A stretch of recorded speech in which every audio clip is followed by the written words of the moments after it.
Case Study E, the client complaint. Hi everyone. So our group is doing the Case Study E, which is the client complaint. In this case study, we have a client who was recently discharged from St. Paul's Hospital Psychiatric Unit. The patient complained to the Vice President of Patient Care that she was inappropriately touched by one of the RNs on the unit, but there was no one present and therefore no witnesses. The nurse manager just received this complaint by a phone call from the Vice President of Patient Care. The client is now threatening to report the nurse to the Psych Nurses Association and to call the media if the issue isn't resolved to her satisfaction. The client wants the nurse to be fired for her inappropriate behavior and be charged for sexual misconduct.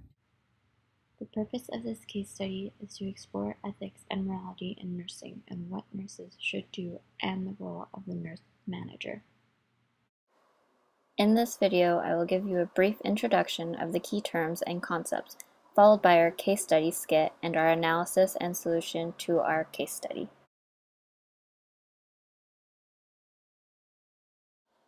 Ethics, a way of understanding and reflecting upon social morality that encompasses moral issues, norms, and practices.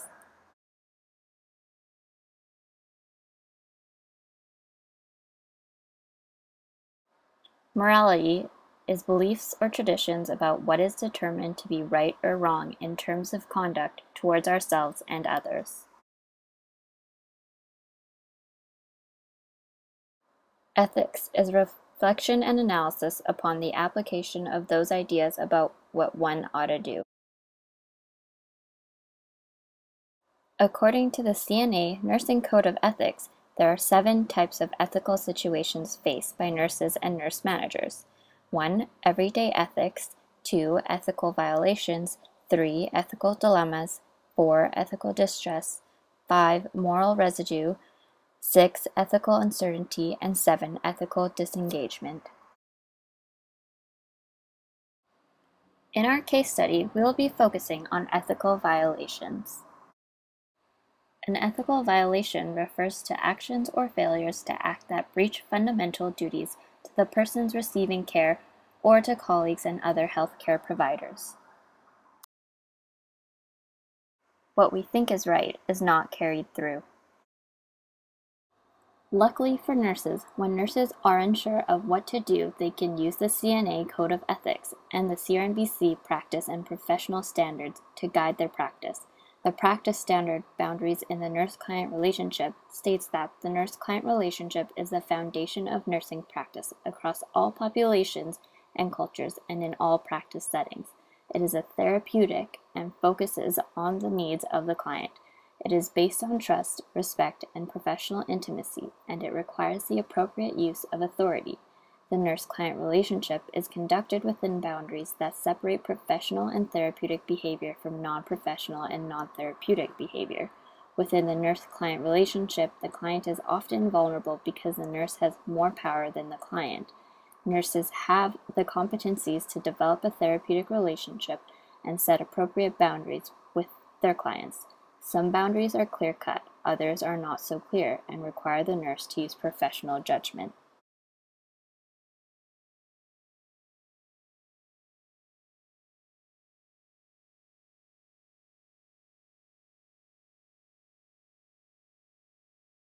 The second practice standard that we will be focusing on is the practice standard of informed consent. Nurses have both legal and ethical obligations regarding consent for proposed care, treatment, and research. Consent is the voluntary agreement to some act or purpose made by a capable individual. The conditions for consent include the client or substitute decision maker being adequately informed, capable of giving or refusing consent, there being no coercion, fraud, or misrepresentation. To help nurses solve their ethical issues, we will be using Rodney's ethical decision-making model. The steps include gather background information, identify whether the problem is an ethical issue, identify key stakeholders, identify possible courses of action, reconcile the facts of the case with relevant principles, and resolution. Lastly, this case study follows the journey of how a nurse manager handles a situation in which a client complains about how she was violated. The role of the nurse manager includes 1. Ethical considerations regarding the patients, staff members, the ward culture, organizational culture, and political climate. 2. Select competent staff and monitor continued competence. 3. Provide proper instruction and supervision. 4. Provide proper facilities and equipment. And 5. Establish systems necessary for safe operation of the hospital. Now that I have gone over the main concepts, let's watch the scenario. Let's introduce the characters. We have Sonia, being Mary, the Vice President of Patient Care. Jenny, who's Cleo, the nurse. Sarb, the client, played by Manreet Mand. Laura Tamayo as the nurse manager, and Kathleen Santos as Jane, an alternative nurse.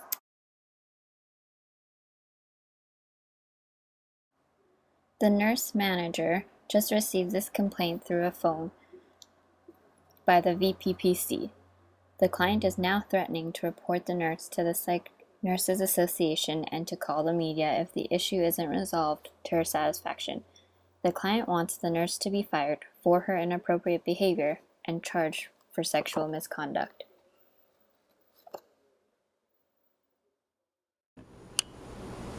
Good morning, Sar. My name is Cleo. I'm your student nurse today. I'm just going to take your pulse. Hey, what are you doing? Stay away from me!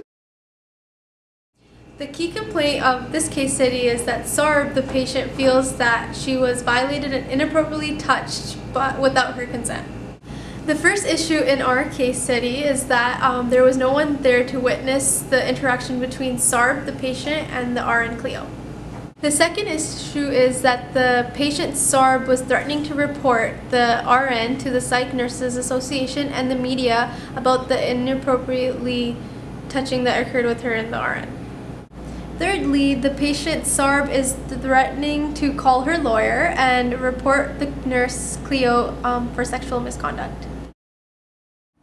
Now I'm going to present you with the facts of the case study. Cleo is an RN that works at St. Paul's Hospital on the psych unit. She has been working there for over 20 years and has positive appraisal performance reviews and has not ever had any allegations against her. Sarb, the patient, was recently discharged. Sarb, the patient, was recently discharged from the psych unit. The last fact is that there were no witnesses present to witness the interaction that occurred between the RN Cleo and the patient Sarb. Some key questions and missing information include: is Sarb competent enough to give informed consent? The second question is Sarb's cognitive status known and assessed at all?